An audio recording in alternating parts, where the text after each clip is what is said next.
자, 오늘은 창세기 28장 1절에서 22절 말씀을 가지고 베델의 하나님이라는 제목으로 하나님의 말씀을 나누겠습니다. 이제 드디어 이삭의 집에 이 축복에 관련한 분란이 이제 끝이 납니다. 결국은 야곱이 축복을 받고 에서는 결국 축복을 못 받죠. 에서도 막 졸라서 너 내게 남은 축복이 없습니까? 날 축복해 주십시오 했는데 결과적으로 아버지가 한 이야기는 축복과는 거리가 먼 이야기를 이제 예언적으로 하게 됩니다. 그러고 나니까 이제 에서의 마음 가운데 안 되겠다 이거 야곱 이놈 내 죽여야겠다, 죽일 놈이다 이렇게 생각을 하는 거죠. 사람들이 그렇습니다. 되게 자기에게는 어떤 정확한 잣대를 대지 않고 남에게만 정확한 잣대를 드는 경우가 많아요. 그래서 남이 하면 불륜이고 내가 하면 로맨스다 뭐 이런 이야기를 많이 하잖아요. 그런 것처럼 에서도 자기 잘못을 생각하지 않습니다.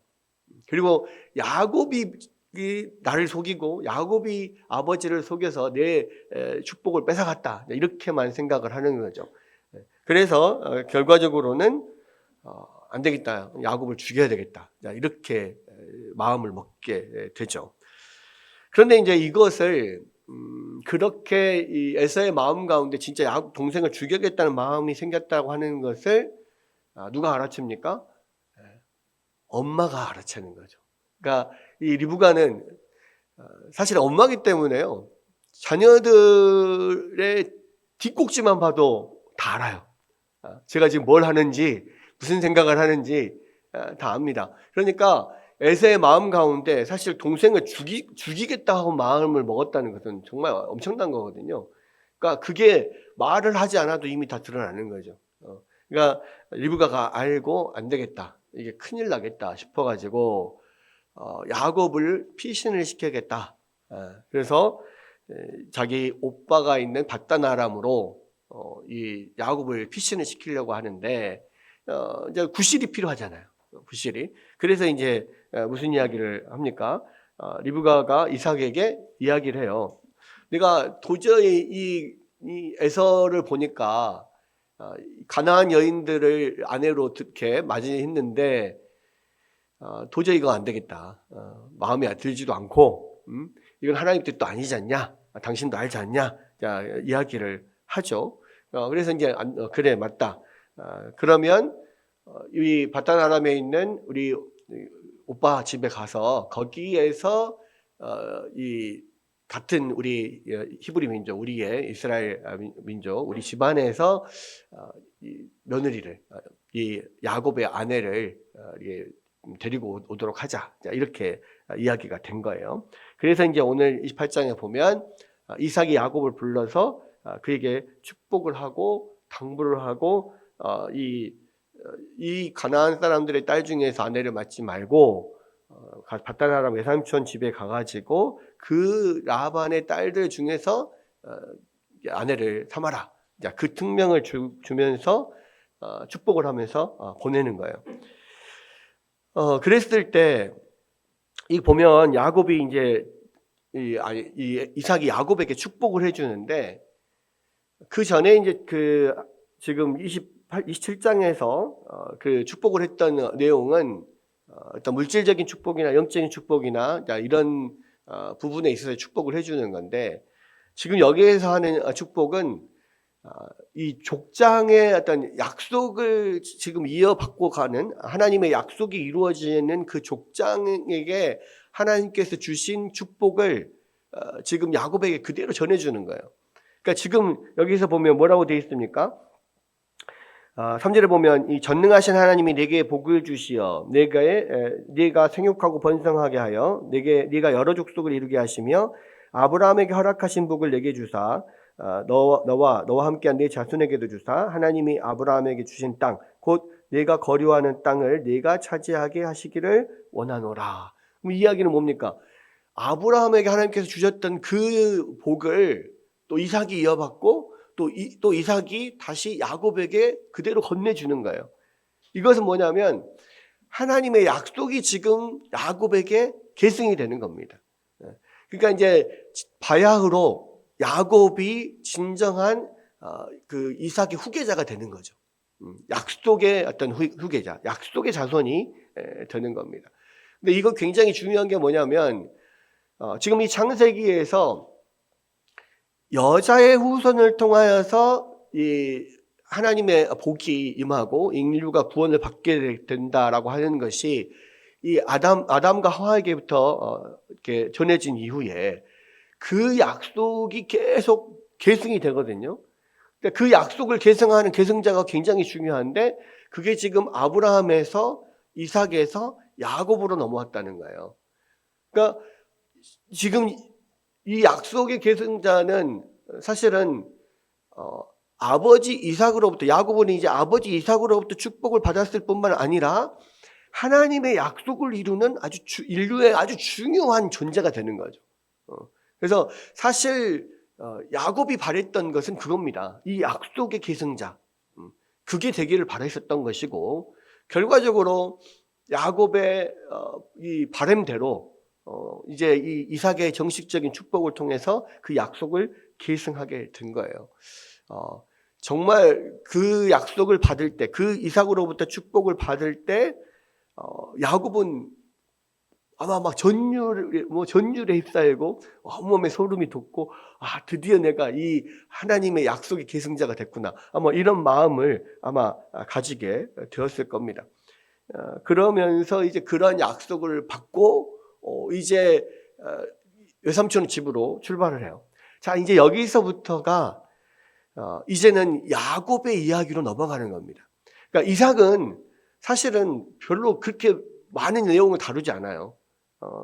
그 전에도 말씀드렸던 것처럼 26장 한 장에서 그냥 거의 압축적으로 요약해서 어떤 이삭의 그런 삶을 다루고 그 다음에는 바로 야곱의 삶으로 지금 넘어가는 겁니다. 그러니까 이제 28장부터는 이제 야곱의 인생이 정식적으로 또 야곱이 하나의 주인공이 돼서 쭉 시작이 되는 거라고 볼 수가 있고요. 사실 그 전에도 뭐 이미 여러 가지 이야기의 주인공들은 야곱이었는데 약속의 계승자로서 이제 야곱이 하나님 앞에서의 삶을 시작한다는 면에 있어서 28장이 하나의 야곱의 인생의 시작점, 새로운 시작점이다 또는 새로운 출발점이다 이렇게 볼 수가 있다는 거죠. 그런데 보니까 이제 야곱이 그렇게 아버지의 특명을 받고 외삼촌 집으로 가는 것을 에서가 딱 보니까 이거 야곱에게 이렇게 축복하고 에서가 볼 때 이 야곱에게 축복하고 외삼촌 집으로 가서 거기서 아내를 구해와라 하는 것을 보면서 또 아버지가 자기 아내들 가나안 여인의 아내들을 이렇게 별로 마음에 들지 않는 것을 보면서 아버지 마음에 들려면 이 가나안 여인 중에서가 아니라 우리 가족들, 우리의 친족들 중에서 아내를 맞아야겠구나 이 생각을 하고 머리를 짜내는 거죠. 그럼 어떻게 하면 될까? 멀리 떠날 수는 없고 주위에 보니까 그래 이스마엘의 딸들 중에서 내가 이 후처를 하나 드리면 되겠다. 그렇게 해서 이 이야기를 그 이스마엘 딸 중에 마할라시라고 하는 여인을 또 다시 아내로 맞아드립니다. 그런데 이제 이거는 그냥 사실상은 흉내만 내는 거죠. 그러니까 지금 야곱이 외삼촌 집에 가서 그 친족 중에서 아내를 이렇게 구하라, 아내를 맞이하라 하는 것은 사실 단순히 그냥 아버지 어머니 마음에 안 들어서가 아니라 그게 하나님의 뜻이니까 그런 거거든요. 그렇죠? 그러니까 그 가나안 족속들하고 결혼을 하고 그들과 함께 사는 것을 하나님께서 원하지 않으십니다. 그래서 이제 하나님의 뜻 안에서 하나님의 뜻을 이루려고 지금 가는 것인데 지금 에서는요 하나님의 뜻하고는 상관이 없어. 단지 그냥 아버지의 마음에 좀 어떻게 들어볼까 하고 그러면 본인 생각은 그 생각이 있을 거 아니에요. 에서는 항상 물질적인 그런 관심밖에 없기 때문에 그래도 내가 아버지의 마음에 조금이라도 좀 더 들게 되면 아버지가 나에게 더 물려줄 것이 많이 있을 거 아니냐. 또 아버지가 그래도 나에게 뭔가를 더 줄 거 아니냐. 이런 마음들이 있는 겁니다. 그래서 나름대로 아버지의 마음에 들려고 그래도 우리의 친족 중에 하나인 이스마엘의 딸을 이 아내로 맞아들이는데, 문제는 여러 명의 아내를 두는 것이 하나님 뜻이 아니잖아요. 게다가 이 이스마엘의 딸 같은 그 친족 중에 이 하나라고 할지라도 사실은 이스마엘에게도 믿음이 없단 말이에요. 그러니까 결국은 어떤 이삭과 어떤 대비되는 그런 사람으로서 이스마엘이 존재를 하잖아요. 야곱과 대비되는 사람으로서 에서가 존재하듯이. 그러니까 이게 약속의 자녀냐 아니면 약속 외의 자녀냐, 또는 하나님의 뜻을 따르고 있는 하나님의 약속이 이어지는 그런 자녀냐, 하나님의 약속 밖의 자녀냐, 뭐 이것을 이렇게 따라 이렇게 분류를 하자면 사실은 이스마엘은 하나님 약속 밖의 자녀란 말이에요. 그렇기 때문에 단순히 그냥 친족이라고 해서 그게 하나님의 뜻인 것은 아니거든요. 그러니까 이미 하나님 약속 밖에 있고 또 약속 밖에서 생활하고 있는 사람들인데 그 딸을 데리고 온다고 해서 혈통적으로 친족이라고 해서 이게 하나님 뜻에 합당하게 되는 건 아니기 때문에 결과적으로는 그냥 겉모습만, 겉으로만, 무늬만 그냥 뭐 믿는 사람, 뭐 이런 정도, 이런 정도로 지금 뭔가를 해보려고 하는 겁니다. 그러니까 한계가 있는 거죠. 그런 상황에서 이제 야곱은 바땅아람으로 지금 아내를 구하려 출발을 하는 겁니다. 근데 여기서 보면 이 지금 야곱이 있는 곳이 브엘세바잖아요. 지금 그 이삭과 에서와 야곱이 있는 곳이 브엘세바고, 브엘세바는 이스라엘 땅에서 가장 남쪽에 있습니다. 그렇죠? 그리고 하란 땅은 이스라엘 지나서 저기 터키 쪽으로 올라가야 돼요. 그러니까 지금 뭐 직선 거리로 생각을 하면 거의 한 800-900km 정도 됩니다. 그러면 여러분 생각해 보십시오. 광주에서 서울까지가 한 300km 정도 돼요. 300km. 그런데 옛날에 조선시대 과거를 보러 가는 선비들이 보통 한양으로 과거를 보러 가려고 지방에서부터 걸어서 올라가면 한 며칠 정도 걸려요? 한 보름 정도 걸립니다. 보름. 한 15일 정도 걸어서 올라가면. 그러면 한 300km를 15일 정도 가야 된단 말이에요. 그러면 그 3배인 900km를 가려면 거의 뭐 한 달 반에서 2달. 왜냐하면 가다 보면 너무 힘드니까 더 걷는 속도도 점점점 더 줄어들고 뭐 그렇게 될 거 아니에요. 그러니까 거의 뭐 한 달 반에서 2달 정도를 걸어가야 도착을 하는 곳이에요. 그리고 지금 야곱은요, 아무도 같이 간 사람이 없어. 혼자서 그냥 그 한 2달간의 여정의 짐을 싸가지고 혼자서 지금 가는 거예요. 여러분, 처음에 그 이삭에게 야곱이 축복을 받을 때는 너무너무 좋았죠. 왜? 아브라함에게 주어진 그 축복이 이삭에게 또 그대로 이어져 갔고, 그 이삭에게 있던 그 하나님의 축복이 자기에게 왔으니까 얼마나 좋아요. 와, 드디어 내가 약속의 계승자가 됐다. 와, 정말 내가 하나님이 보시기에 정말 중요한 사람이 됐다. 이런 생각에 너무너무 기뻤겠죠. 그런데 여러분, 혼자서 그 먼 길을 한 달씩 2달씩 걸어서 가다가 보면, 한참 가다가 보면 뭐 어떤 머물 수 있는 도시가 나와서 거기서 누구 집에 좀 이렇게 머무르고 자고 좀 거기 대접받고 약간 이렇게 하고 갈 수 있는 그런 상황이 항상 있는 것은 아니니까 노숙을 많이 하게 된단 말이에요. 길에서 광야에서 자게 되고 그래요. 그렇게 걸어가는 동안에 처음에는 좋았어요. 처음에는 너무너무 기쁘고 즐겁고 막 그런 마음에서 갔는데 한두 달을 가다 보면 거짓골을 하고 이제 가게 되죠. 그러면서 이 찬바람 맞고 길거리에서 바람을 피해서 어디 굴 속에 들어가서 이렇게 잠을 청하면서 어느 순간 그런 순간에 생각이 들 거 아니에요. 도대체 내가 왜 여기 있을까? 여기는 어디? 나는 누구? 왜 내가 여기에 있지? 지금 야곱은요, 지금 그때까지 한 번도 집을 떠난 적이 없어요. 에서는 사냥 다니면서 뭐 들로 산으로 다니면서 또 사냥감을 쫓다 보면은 조금 집을 떠나서 오래 있다가 보면 뭐 노숙도 하고 막 그랬겠죠. 근데 야곱은요, 집중이에요. 집에서만 있었다고. 집에서 그냥 편안한 잠 자고 맛있는 부모님 해준 맛있는 음식만 먹고 그러고 있다가 혼자서 그냥 그 길을 걸어가면서 그런 뭐 모진 풍파를 다 당하고 힘든 상황에서 그렇게 지금 한 달을 두 달을 올라가야 되는 그런 상황이에요. 가다 보면 얼마나 힘이 들겠습니까? 여러분, 그러한 가운데에서 어떠한 들판에 도착을 했어요. 근데 거기가 이제 나중에 보면 베델이라고 이름을 짓게 되는데, 이 베델은 브엘세바에서, 그러니까 유다 땅에서도, 그러니까 지금 남북, 유다 북이스라엘로 나눠졌을 때, 브엘세바는 남유다에서도 가장 남쪽에 있는 도시잖아요.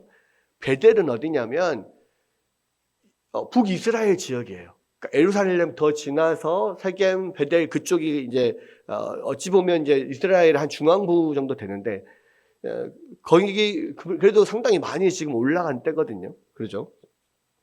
근데 그런 가운데서 어떤 들판 거기서도 어떤 도시에 지금 들어가서 잠을 못 자고 어디 들판에서 유숙을 해야 되는 그런 상황이에요.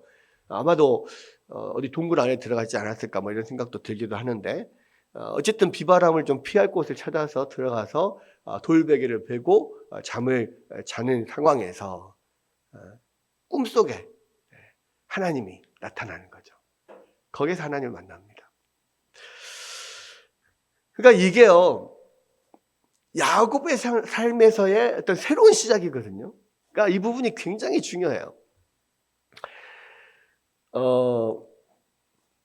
여러분, 야곱은 지금까지 믿는 가정에서 약속을 소망하면서 그렇게 그 부모 가운데서 살았습니다. 그리고 약속을 직접 이렇게 부모로부터 받았어요. 그런데 지금까지 하나님을 직접 만난 적은 단 한 번도 없었어요. 근데 지금 이렇게 힘들고 어렵고 혼자서 그런 황량한 그러한 들판에서 몇 날 며칠을 고생하면서 지금 바다마람으로 올라가는 그 와중에 그곳에서 그 베델이라고 하는 그 땅에서 하나님이 찾아오셔서 하나님을 만나게 된다고. 여러분, 이때부터 야곱의 진정한 삶이 시작이 되는 거예요. 그러니까 진정한 믿음의 삶이 시작이 되는 거예요. 그 전에 알던 하나님은요, 아버지 이삭의 하나님이었고 할아버지 아브라함의 하나님이었어요.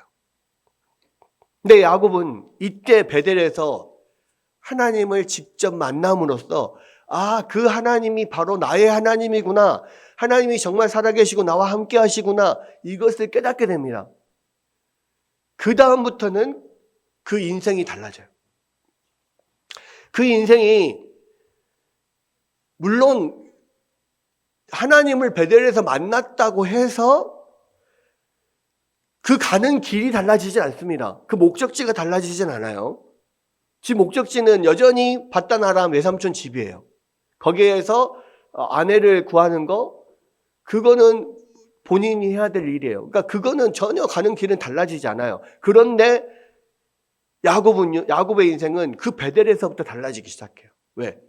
의미가 달라져, 의미가. 그 전에는 하나님을 직접 만나지 못했어요. 그냥 들어서만 아는 거예요. 아버지로부터, 어머니로부터, 할아버지로부터 그냥 들어서만 알고 하나님이 자기에게 약속하신 그 약속만 알아요. 그리고 그것이 얼마나 복된가 그거에 대해서 알고 그 열망도 있었어요. 그러나 베델에서 직접 하나님을 만난 다음부터는 이제는 듣기만 했던 하나님이 아니에요. 내가 직접 만난 하나님이잖아. 그러니까 그 인생에서 완전히 그 삶이 바뀌어버리는 거야. 의미가 바뀌는 거예요. 똑같이 공부를 하고 똑같이 뭐 일을 하고 똑같이 살아간다고 할지라도 그 인생의 의미는 완전히 바뀌는 겁니다. 거기에서부터 야곱은 새롭게 시작하는 거예요. 새로운 삶이 시작되는 거예요. 여러분, 우리 모든 인생 가운데는요, 두 번의 시작이 있어요. 우리의 육신의 시작은요, 부모로부터 태어날 때, 이 세상에 숨 쉴 때 우리의 첫 번째 인생이 시작됩니다. 그런데요, 누구에게나 두 번째 인생이 시작되는 기점이 있습니다. 분기점이. 그것이 다시 태어난다. 그것을 중생이라고 해요. 중생. 거듭남. 여러분, 지금 이 베델에서 하나님을 만난 이 야곱은요, 이 베델에서 거듭난 거예요. 하나님을 만났거든요. 그러니까 거듭났다, 다시 태어났다는 것은 뭐예요? 그 인생의 의미가 바뀌었어요. 그 전에는 나 혼자 살던 그런 인생이었어요. 내가 무언가 취하려고 했던 그런 인생이었어요. 그런데 베델에서 하나님을 딱 만나고 나서는 그 다음부터는 하나님이 함께 하시는 인생이고 하나님이 그 삶에서 그를 이끌어주는 그런 인생이에요. 그 하나님을 바라보면서 정말로 귀로만 듣던 하나님이 이제는 눈으로 봅니다. 내가 그 주님과 함께 동행합니다. 실제로 동행하는 그러한 삶이 시작된 거란 말이에요. 여러분, 우리의 인생 가운데는요, 이 두 번째 태어남이 필요해요. 중생이 필요하다고. 저도 마찬가지입니다. 모태신앙으로 태어나서 거의 뭐 4대째 예수를 믿는 집안에서 태어나서 대학 시절 성인이 되기 전까지는 나름대로 열심히 교회도 다니고 뭐 중고등부 회장도 하고 막 열심히 교회 활동도 했단 말이에요.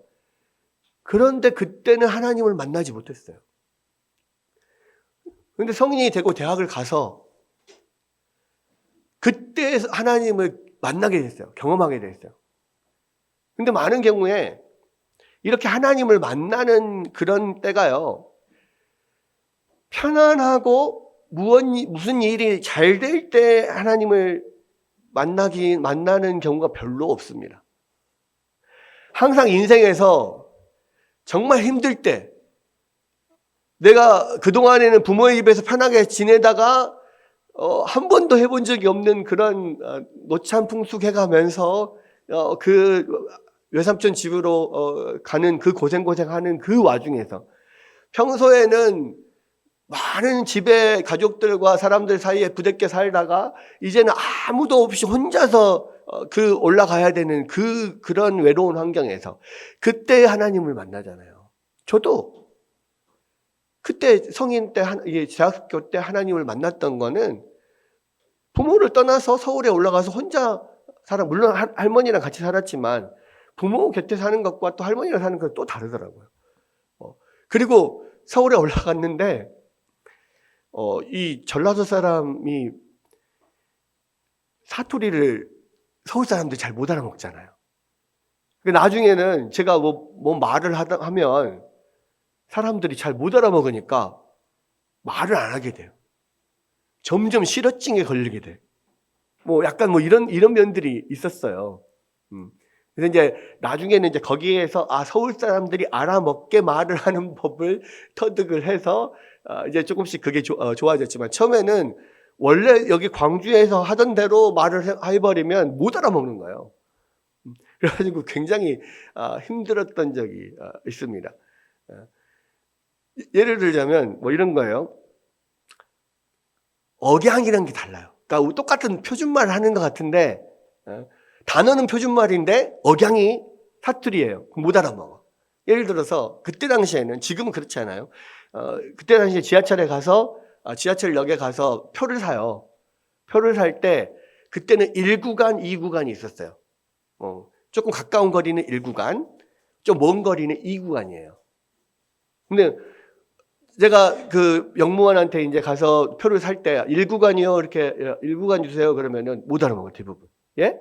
1구간, 2구간, 1구간이요? 2구간이요? 이렇게 이야기. 1구간이요 하면 절대 못 알아먹습니다. 서울 사람들은. 왜? 뭐라고 이야기해야 될까요? 1구간이요 이렇게 하죠. 강세가 높여줘야 됩니다. 1, 2 이렇게 되어 있어요. 그러니까 1 그러면 알아먹는데 1 그러면 1인지 2인지 못 알아먹어. 처음에는 몰랐어요. 계속 물어봐. 분명히 1구간이라고 했는데 못 알아먹어. 1구간이어야 돼. 1구간 아닙니다. 1구간. 네. 뭐 약간 이런 면들이 그러니까 달라요. 네. 그러다 보니까 굉장히 힘들었어요. 이제 그런 면들이 그러니까 낯선 환경 가운데 들어가다 보면 너무 여러 가지로 별거 아닌데 참 힘들어요. 네. 그리고 가족들을 떠나서 혼자 있는 것이 너무 힘들어요. 밤에 잠이 안 와. 그래서 저는 지금도 마찬가지인데 베개에 머리만 딱 대면 바로 잠이 듭니다. 근데 그때 당시에는요, 밤에 잠이 안 오는 불면증이라는 것을 처음 알았어요. 아, 이게 불면증이구나. 그러니까 그냥 환경이 바뀌고 낯설고 사람들 소통이 안 되고 혼자 있는 것 같고 외롭다는 것도 처음 느꼈어요. 자, 그런 과정에서 살아가면서 어려움 속에서 그때 하나님이 또 여러 가지 기회를 통해서 저를 만나 주셨거든요. 그래서 그렇게 하나님 만난 이후에는 그 전에는 저도 부모님의 하나님, 할머니의 하나님, 그냥 들어서만 아는 하나님이었어요. 근데 직접 그렇게 하나님을 만나는 경험을 하면서 아, 진짜 하나님이 살아계시고 하나님이 나와 함께 하시는구나. 이거를 경험한 거거든요. 그 다음부터는 인생이 바뀌어요. 학교가 바뀐 것도 아니고 집이 바뀌는 것도 아니고 직장이 바뀌는 것도 아니고 아무것도 바뀌는 게 아닌데 인생이 바뀝니다. 왜? 하나님이 함께하는 인생과 나 혼자 사는 인생은 달라요. 하나님이 함께하는 인생은요, 목적이 바뀌어요. 이제 하나님이 정말 살아계시고 나와 함께 계시다면 내가 원하는 삶을 사는 게 아니라 하나님이 원하시는 삶을 내가 살아야 되겠구나. 그 하나님과 동행하는 삶을 살게 되는 겁니다. 이 야곱이 처음으로 베델에서 그 하나님을 만나는 거예요. 여러분, 우리는 이것을 중생이라고 봐요. 하나님이 찾아오셔서 그 야곱이 그 하나님을 만나는 거거든요. 여러분 삶에서 반드시 하나님을 만나야 됩니다. 이거는요, 이 하나님을 만났냐 못 만났냐에 따라 야곱의 인생이 바뀌고 제 인생이 바뀐 것처럼 여러분 인생이 바뀌는 거예요. 여러분에게서 그렇게 하나님을 강렬하게 만나는 경험이 없다면, 물론 야곱처럼 꿈속에서 찾아오거나 뭐 그러지 않을 수 있어요. 우리는 하나님을 만나는 방법이 여러 가지 방법이 있지만, 그러나 하나님께서 우리 가운데 주신 방법은 뭐냐면요, 말씀 가운데서 하나님을 만나게 돼요. 설교를 들으면서 예배를 드리면서 말씀 속에서 하나님을 만나게 되고, 그 하나님을 만난 다음부터는 이제는 말씀이 그냥 책에 쓰여져 있는 그런 말씀이 아니라 나의 인생을 좌우하는 말씀이 되는 거예요. 이 베델에서 그 야곱을 만나 주신 이 하나님, 야곱이 베델에서 하나님을 만나고 다음부터 이제는 야곱의 새로운 시작이 된 겁니다. 야곱이 그러면은 이 베델에서 하나님을 만났을 때 어떻게 만났냐? 꿈에서 지금 하나님을 만났는데요. 그 내용을 좀 다시 한번 또 보겠습니다. 여기서 보니까 12절에 꿈을 꿨습니다. 꿈을 꿨는데 꿈에 본즉 사닥다리가 땅 위에 서 있는데 그 꼭대기가 하늘에 닿았고, 또 본즉 하나님의 사자들이 그 위에서 오르락 내리락 하고, 또 본즉 여호와께서 그 위에 서서 이르시되.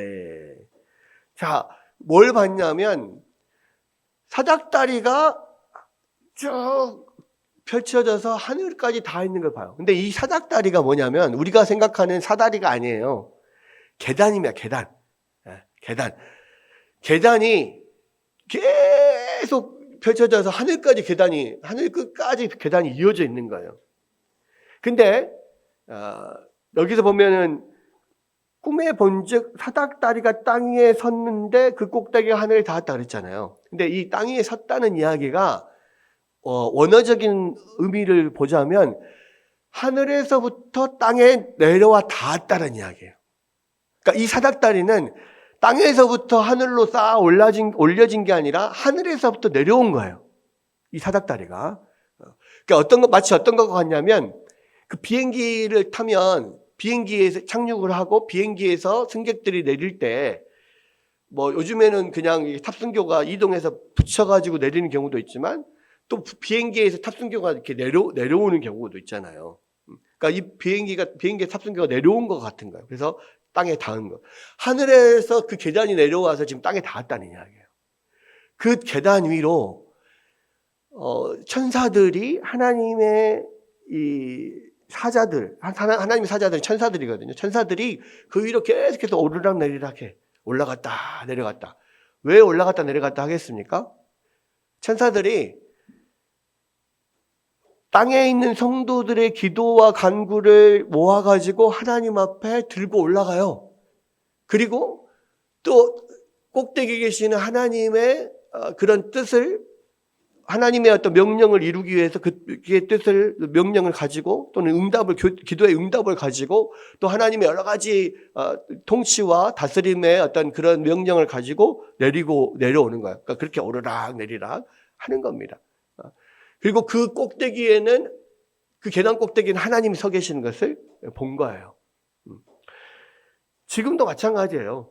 지금도 하늘에 하나님이 계시고 우리가 하나님 앞에 기도하는 것들이 하나님 앞에 상달이 되고 또 하나님의 응답이 우리 가운데 오는 것, 그 모든 과정을 천사들이 그렇게 하는 것이다, 이렇게 보면 됩니다. 그런 모습들을 보면서 거기에서 여호와께서 그 위에, 그 계단 꼭대기 위에, 하늘 위에서 하나님께서 말씀하시는 음성이 들리는 거예요. 뭐라고 합니까? 또 본즉 여호와께서 그 위에 서서 이르시되 나는 여호와니 너의 조부 아브라함의 하나님이요 이삭의 하나님이라. 네가 누워있는 땅을 내가 네 자손에게 주리니 네 자손이 땅의 티끌같이 되어 내가 서쪽과 동쪽과 북쪽과 남쪽으로 퍼져나갈지며 땅의 모든 족속이 너와 네 자손으로 말미암아 복을 받으리라. 이 내용은 아버지에게 들은 아브라함 할아버지 아브라함에게 주신 하나님의 약속 그대로예요. 그러니까 그 아브라함에게 주셨던, 또 이삭에게 주셨던 그 약속이 그대로 야곱에게 주어진 거. 그러니까 이삭이 축복한 그 내용이 이루어진 것을 하나님께서 그 들으시고 그것을 이루셨다고 하는 것을 이야기를 하죠. 이건 여기까지는 똑같은 그런 내용입니다. 15절에 보니까 야곱에게만 특별하게 주어지는 이 하나님의 축복이 있었어요. 그게 뭡니까? 15절에 내가 너와 함께 있어 네가 어디로 가든지 너를 지키며 너를 이끌어 이 땅으로 돌아오게 할지라. 내가 내게 허락한 것을 다 이루기까지 너를 떠나지 아니하리라 하신지라. 이게 이제 야곱에게만 주어진 축복인데요. 그래서 이후에 모든 야곱의 그 생애는 이 약속을 기반으로 봐야 돼요. 이 약속이 이루어지는 과정입니다. 그러니까 만약에 이 약속을 빼고 생각을 하면은요, 야곱의 삶은 끊임없이 자기가 무언가를 막 인간적인 방법으로 꾀를 쓰고 뭐 어떻게 해서든지 막 쟁취하려고 하는 그런 삶이었거든요. 어디 보면은 야비하기도 하고 어떻게 보면 사기꾼 같기도 하고 별로 이렇게 도덕적으로 썩 괜찮은 사람이 아니에요.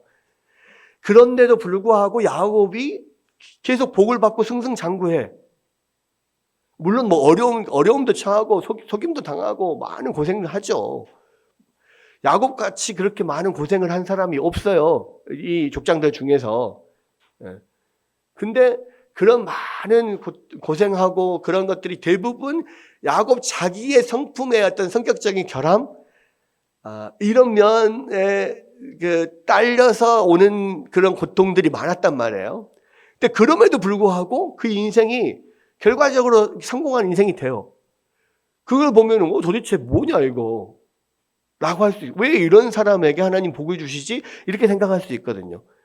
그런데 사실은 하나님이 야곱에게 약속하신 이것을 야곱의 잘못에도 불구하고 계속해서 그것을 뜯어 고쳐가면서 때려가면서 하나님께서 이 약속을 이루어 가시는 측면이에요. 여러분, 이 야곱의 인생을 보면은 하나님이 어떻게 우리를 성화시켜가고 어떻게 예수 그리스도를 닮아가는 사람으로 계속해서 만들어 가시는지를 볼 수가 있습니다. 여러분, 우리는요, 여러분 생각해 보세요. 가슴에 손을 얹고 생각해 봐요. 여러분이 예수님을 닮을 만한 그러한 여러분의 어떤 도덕적인 자질이나 그런 게 있습니까? 그런 열망이라도 있습니까? 없잖아요. 그럼에도 불구하고 우리는 하나님께서 우리를 선택하여 부르셨고 하나님께서 우리를 하나님의 자녀로 삼으셨기 때문에 마지막 끝까지 예수 그리스도를 닮아가게 하시고 마지막 영화에 이르기까지 우리를 이렇게 성화시켜 가실 것이라고 하는 것을 믿어요. 그 믿음의 근거는 뭐예요? 야곱을 보면 알아요. 야곱도 그렇게 성격적으로 봤을 때 썩 좋은 사람이 아님에도 불구하고 계속해서 잔머리 굴리고 자기 나름대로 이기적으로 자꾸 뭔가를 하려고 하는 그런 가운데서도 그럼에도 불구하고 하나님께서 그 야곱을 때려가면서 거꾸로 떠들어가면서 이 골반뼈를 쳐서 절뚝발이를 만들어가면서 결과적으로 그 약속을 성취할 만한 약속의 계승자답게 만들어 가시잖아요. 야곱이 하나님을 만나고 싶어서 막 하나님 앞에 간구하고 기도하고 하나님 제발 만나주세요 해서 하나님이 야곱을 만난 게 아니잖아요. 야곱은 자기 잘못으로 자기가 아버지 속여가지고 그것 때문에 형의 노여움을 사서 분노를 사서 형이 자기를 죽이려고 해서 지금 그래서 그 잘못의 결과로 지금 그 고생하면서 지금 외삼촌 집으로 도망가고 있는 거거든요. 그렇게 자기 죄를 짓고 도망가고 있을 때 야곱의 입장에서는 한 번도 하나님이 나를 찾아올 거라고 생각도 하지도 못했단 말이에요. 그러니까 여기서도 꿈에 깨고 나서 정말 너무너무 두렵다라고 한 게 뭐예요? 놀랍다라고 이야기한 게 뭐예요? 하나님이 나 이런 죄 가운데 있는 나를 찾아올 줄은 꿈에도 몰랐다는 거예요.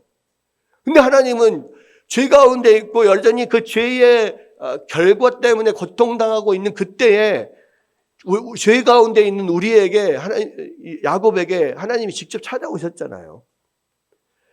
우리도 마찬가지라고요. 우리가 아직 죄인 되었을 때 하나님께서 우리를 사랑하셔서 우리를 위하여 자기의 아들을 죽이시고 그리고 우리를 부르셔서 하나님의 자녀로 삼으셨잖아요. 그렇게 하나님은 하나님을 알지도 못할 그때 하나님께서 우리를 찾아오시고 우리를 위해서 당신의 아들을 죽이시고 그 모든 일들을 통해서 우리를 구원하시고 그렇게 하나님의 자녀로 삼으셔서 그렇게 예수 그리스도를 닮은 사람으로 만들어 가고 계신다는 말이에요. 그렇기 때문에 이 야곱의 인생을 보면서 이 부족한 나도, 이 연약한 나도 하나님이 부르셔서 예수 그리스도를 닮은 존재로 우리를 만들어 가시는구나. 그 주님을 따라가면 우리가 정말로 예수님의 닮은 그러한 사람으로서 온전히 하나님의 변화되어서 하나님 나라에 들어갈 수 있구나. 이 확신을 가질 수 있는 거거든요.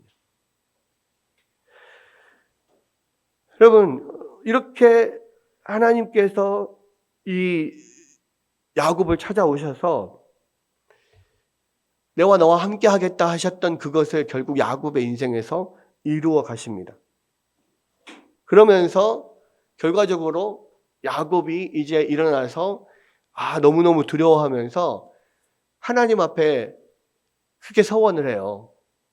뭐라고 서원합니까? 정말로 하나님이 나를 이끄셔서 내가 무사하게 잘 외삼촌 집에 다녀오게 해 주시면 내가 베고 잤던 이 돌이 하나님의 집이 될 것이고 하나님의 성전이 될 것이고 내가 하나님께 10분의 1을 나의 삶에서 하나님 앞에 드리겠습니다. 이 소원을 하죠. 여러분, 하나님을 만난 사람의 모든 반응은 다 똑같습니다. 하나님을 경배해요. 하나님을 예배하게 됩니다. 정말 하나님이 계셨구나. 정말 하나님이 여기 계셨구나. 그걸 내가 몰랐는데 하나님이 정말 나와 함께 계셨구나. 그러면 그 삶이 이제 하나님을 예배하고 하나님을 찬양하고 하나님을 경배하는 삶이 됩니다. 하나님을 예배하는 것이 기뻐하는 삶이 되는 거예요. 그리고 나서 또 뭐가 있습니까? 하나님 앞에 헌신하기 시작해요. 내 재산의 10분의 1 하나님 앞에 드리겠다는 것은 자기의 삶의 헌신이거든요. 여러분, 결국은 그렇게 하나님을 만난 사람들은 하나님을 예배하고 하나님께 헌신하는 삶을 살게 되어 있어요. 그래서 결과적으로 우리가 이것을 보면은 우리가 하나님을 예배하고 하나님을 예배하는 것이 기쁘고 즐겁지 않고 또 하나님 앞에 무언가 헌신하고 하나님 앞에 드리는 것이 즐겁지 않은 사람들은 하나님을 만나지 못한 사람들인 거예요. 여러분, 우리가 하나님의 자녀가 되고 또 천국을 가기를 소망합니다. 그렇잖아요. 여러분 다 천국 가고 싶죠? 여러분 천국 가기를 소망하십니까? 지옥 가기를 원하시지 않죠? 여러분 천국 가면은 너무너무 좋잖아요. 너무너무 기쁜 곳, 너무너무 즐거운 곳이 천국이잖아요. 근데 천국에서 뭐 해요? 천국에서 뭘 하는데 그렇게 기뻐요? 천국에는 24시간 내내 하나님을 예배해요. 하나님을 예배하는 곳이 천국이라고. 그러면 여러분 이곳에서 하나님을 예배하는 것이 즐겁지 않으면요, 여러분 천국이 지옥이 되는 거예요. 여러분에게 천국은 즐겁지 않은, 기쁘지 않은 곳이 되는 거예요. 하나님을 만나는 사람의 특징은 하나님을 예배하고 하나님을 예배하는 것이 즐거운 겁니다. 하나님께 헌신하는 것이 즐거운 거예요. 여러분 만약에 그렇지 않다면 여러분 하나님을 만났는지 다시 돌아봐야 돼요. 그리고 하나님을 만나기를 사모하고 하나님 앞에 나가야 돼요. 하나님 나를 만나 주십시오 해야 돼요. 하나님은 야곱이 우리가 하나님을 원하지 않을 그때에 하나님을 피해다닐 그때도 하나님 우리를 만나 주셨어요. 그러면 우리가 하나님 앞에 마음을 다하여서 하나님 우리 만나달라, 하나님 또 하나님 앞에 마음을 드리면 하나님께서 분명히 우리를 만나 주십니다. 그리고 이 야곱의 이야기가요, 여기에서 끝나는 게 아니에요. 이 야곱의 이야기는 결론적으로 신약과 이어지죠. 야곱이 봤던 그 하늘에서 내려온 그 사닥다리, 예수님께서 요한복음 1장에서 그 말을 하셨습니다.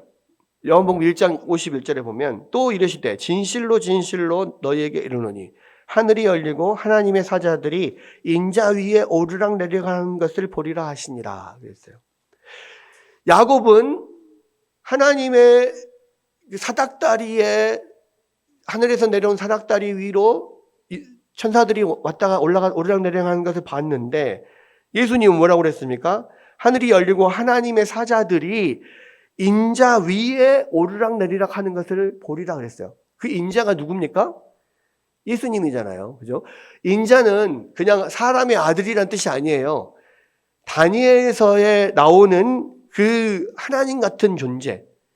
다니엘서 7장 13절 14절에 보면 내가 또 밤 환상 중에 보니 인자 같은 이가 하늘 구름을 타고 와서 옛적부터 항상 계신 이에게 나아가 그 앞에 인도되매 그에게 권세와 영광과 나라를 주고 모든 백성과 나라들과 다른 언어를 말하는 모든 자들이 그를 섬기게 하였으니 그의 권세는 소멸되지 아니하는 영원한 권세요 그의 나라는 멸망하지 아니할 것이라.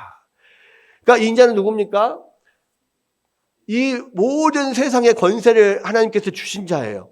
그러니까 이 세상의 창조주이시고 이 세상 만물의 주인이고 이 세상의 심판주인 예수님을 뜻하는 거예요. 그래서 인자는 사람이라는 뜻이 아니고 오히려 하나님이라는 뜻입니다. 하나님이 예비하신 그리스도다 이 말이죠. 근데 야곱은 사닥다리 위에 천사들이 오르락내리락 하는 걸 봤는데 예수님은 너희가 인자 위에 천사들이 오르락내리락 하는 것을 보리라 그랬어요. 그 말은 무슨 말이에요?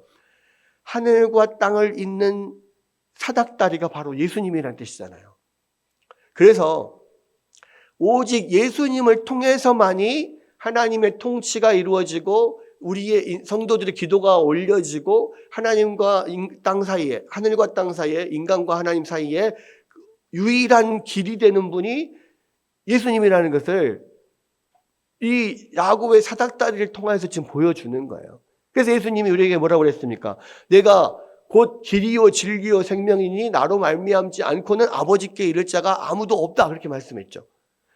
예수님이 유일한 길이고 진리고 생명이라는 겁니다. 예수님을 통해서만이 하나님과 교통할 수 있고 하나님의 통치를 경험할 수 있고 하나님께 우리의 모든 것 상황들과 기도와 간구를 아뢰고 그렇게 주님 하나님과의 교통할 수 있다라고 하는 거죠. 여러분, 야곱은 이 하나님을 만나기 위해서 다시 베델로 찾아가야 됐어요. 그런데 우리는 베델로 찾아갈 필요가 없어요. 왜? 예수님이 그 사닥다리니까. 예수님이 그 베델이니까. 예수님을 통해 우리는 예수님이 항상 우리와 함께 계시고 예수님의 영이 우리 가운데 늘 계시기 때문에 어디든지 내가 무릎 꿇고 예수님의 이름으로 나아가면 하나님께 나아갈 수가 있는 겁니다. 예수님이 성전이기 때문에 그 예수님을 언제나 부르면 그 안에서 하나님과의 만남이 이루어지는 거예요. 여러분, 그래서 우리의 모든 복과 우리의 모든 것은 예수님을 통하여서 이루어지는 거예요. 결과적으로 이 야곱이 만난 이 베델의 하나님, 그래서 베델이라고 하는 게 벳엘, 하나님의 집, 그런 뜻이잖아요. 벳이 바로 집이라는 뜻이고 엘이 하나님이라는 뜻이니까.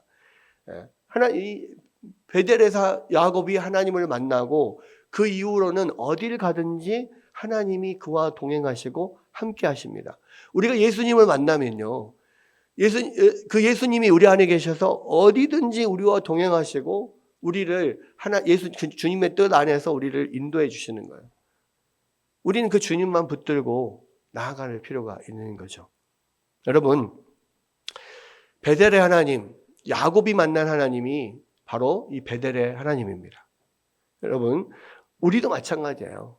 우리도 우리의 삶에서 정말로 듣기만 하던 하나님이 아니고 아버지 하나님, 할아버지 하나님이 아니고 정말 나의 하나님을 만나야 돼요.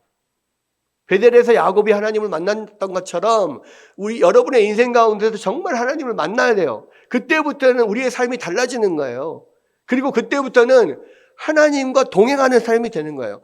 우리는 항상 말로는 하나님이 나와 동행하심을 믿습니다. 아멘. 그렇게 하지만 정말로 그렇게 하나님 앞에 완전히 정말 하나님이 나의 삶에서 정말 그 하나님을 딱 만나고 난 이유가 되어서야지 정말로 하나님 나와 함께 계셨구나 이거를 깨닫게 되고 그 다음부터는 그 하나님의 이 뜻 안에서 벗어나기가 어려운 거예요. 물론 베델에서 야곱이 하나님을 만나고 그 이후에 분명히 삶의 방향이 바뀌었지만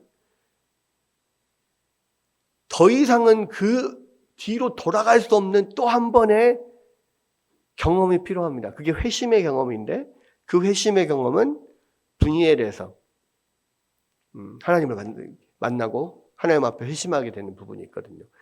그러나 분명한 것은요, 이 베델에서의 하나님을 만나는 그 시간부터 사실은 나의 진정한 어떤 삶이 시작이 되는 거예요. 하나님과 함께하는 삶. 여러분 안에 정말로 하나님을 기뻐함이 없습니까? 하나님을 예배하는 것이 즐겁지 않습니까? 하나님 앞에 헌신하는 것이 즐겁지 않습니까? 그러면 여러분 하나님을 정말 내가 인생에서 제대로 만났는지를 돌아봐야 돼요.